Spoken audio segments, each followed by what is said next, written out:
সে যে বিয়ে করছে এমনটা না। মামির 1 বছর আগে ডিভোর্স হয়ে যায়, মানে মারা যাওয়ার 1 বছর আগে ডিভোর্স হয়ে যায়। সে ওর মায়ের যে ব্যাপারটা, ওর মা হচ্ছে এখানে ছিল, ছিল না বললে ভুল হবে, ছিল, এবং ওদের সাথে আসলে বন্ডিংটা হয়ে উঠতেছে না ওর মায়ের সাথে থাকতে পারবো। আসলে এটা কিন্তু ওদের অভিমান থেকে এগুলো বলতেছে, ওনার রাগ হচ্ছে ওনার সন্তানদের উপর। এই কন্টেন্ট ক্রিয়েটর আছে যে নিজেদের ভিউয়ের কারণে আমাদের অনেক ক্ষতি করে ফেলে। কারণ বিষয়টা হচ্ছে এই হচ্ছে গিয়া প্রবলেম। কারণ ওদের কি কারণে সেটা আমি আসলে বলতে পারবো না, কারণ উনি আসলে যথেষ্ট ওনার দিক থেকে চেষ্টা করছে, ওদের সাথে আসলে বন্ডিংটা ভালো হয়ে উঠতেছে না।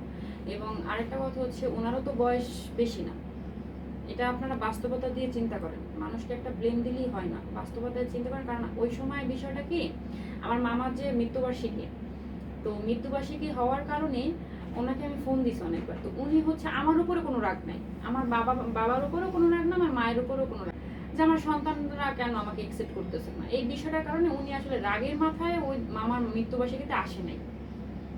তো না আসার কারণে আপনারা মিডিয়ায় কিছু কিছু কথা, আমার কথা শুনছেন।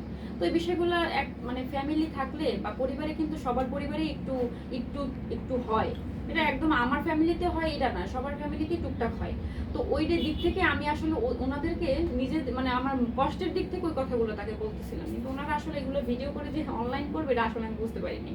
কিন্তু আসলে আমি ওই কথাগুলো রাগের থেকে বলছি, কিন্তু আমি বাস্তব দিয়ে চিন্তা করলাম যে আসলে তার বয়সও কিন্তু বেশি না, এবং সে কিন্তু এখনো তার বিয়ে হয়নি, তার বাবা বাড়ি আছে, এবং ওই রাগের কারণে মানে ছেলে মেয়েদের উপর রাগ করে বিষয়টা আসলে মানে এরকমের পর্যায়ে আছে। কিন্তু আসলে উনি ছেলে মেয়েরা যদি আবার ওনাকে ফোন দেয় যে মা আসো, উনি আসবে, আমি তার উপরে একটু আস্থাশীল আছি যে আসলে যদি ছেলে মেয়েরা বলে যে মা তুমি আসো, উনি আসবে। হ্যাঁ, আমার মামার সাথে আমার, হ্যাঁ, কারণ ডিভোর্সটা তো আসলে তাদের ভিতরে যে হয়েছে এটা না, অহরহ ডিভোর্স হচ্ছে, মিলাম মানে মনের মিল হচ্ছে না, এরকমের ডিভোর্স হচ্ছে। তো ওদের কথা হচ্ছে ওরা তো ছোট, এখন তো বোঝে না, যখন বুঝবে তখন আসলে ওরা ওর মাকে কাছে টানবে, এটা আমি 100% শিওর। কিন্তু এখন ছোট হয়তো এই জন্য আসলে ওরা আসলে ভুলের ভিতরে আছে। আর হচ্ছে গিয়া ওরা ভাবতেছে যে আমার মা, মানে ওদের একটা অভিযোগ কি যে আমার বাবা যখন ছিল তখন তুমি কেন আসো নাই, 1 বছর আগে তো ডিভোর্স হয়েছে, তো তখন কেন আসো নাই, তখন তো আমরা থাকতে পারছি, এখনো তোমার ছাড়া আমরা, কোনো সন্তানও মাকে ছাড়া থাকতে পারে না, আর মাও সন্তানের ছাড়া থাকতে পারে না অভিমানের কারণে। কারণ আমার মায়ের সাথেও মাঝে মাঝে অভিমান হয়, হইলে আবার আমরা সেটা মিট করে নিই। তো ওদের ব্যাপারটাও সেরকমের। হয়তো আমি যদি কোনো কথা অনলাইনে দেখেন, আমি যে বলছি এটা আসলে আমার মানে অভিমান থেকে বলছি। কেন বলছি, ওইটা আসলে মিডিয়ায় যে প্রচার হবে সেটা আসলে আমি বুঝতে পারিনি, কারণ ওইটা হচ্ছে কি আমি অভিমান থেকে বলছি যে আমি আমার মামা মৃত্যুবার্ষিকীতেও তোমার ফোন দিলাম, তুমি কেন আসলে না, এই অভিমান থেকে তার জন্য আসলে অভিযোগটা জানাইছে। আসলে তাকে আসলে আমিও অনেক ভালোবাসি, কেন যে ছোটবেলায় আমার মামার এবং ওনার যে বিয়ে হয়েছে, আমি আমার মামির কোলে বসা ছিলাম, যখন কবুল বলছে তখন আমি তার কোলে বসা। তো আমাকে অনেক ভালোবাসছে আমার মামি। তো বিষয়গুলো, আমার যে বাচ্চা আছে একটা, ওই বাচ্চাকেও উনি অনেক ভালোবাসে, অনেক মানে আমার মেয়েও অনেক তাকে মিস করে যে মা আপু কোথায়।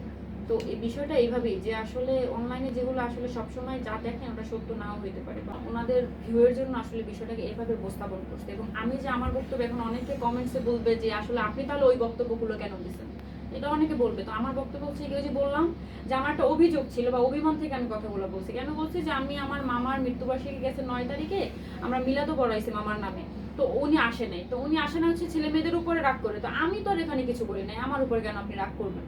তো ওই বিষয়টা বিবেচনা, মানে ওই বিষয়টা নিয়ে আমি একটা আপসেট ছিলাম, এবং আমি ওই অভিযোগ থেকে আর কি কথাগুলো বলছি। আর ওগুলো কিন্তু মিডিয়ায় যে প্রচার হবে সেটা আমি আসলে বুঝিনি, এবং ওনারা আসলে এভাবে প্রেজেন্ট করবে বিষয়টা আমি সেটাও বুঝিনি।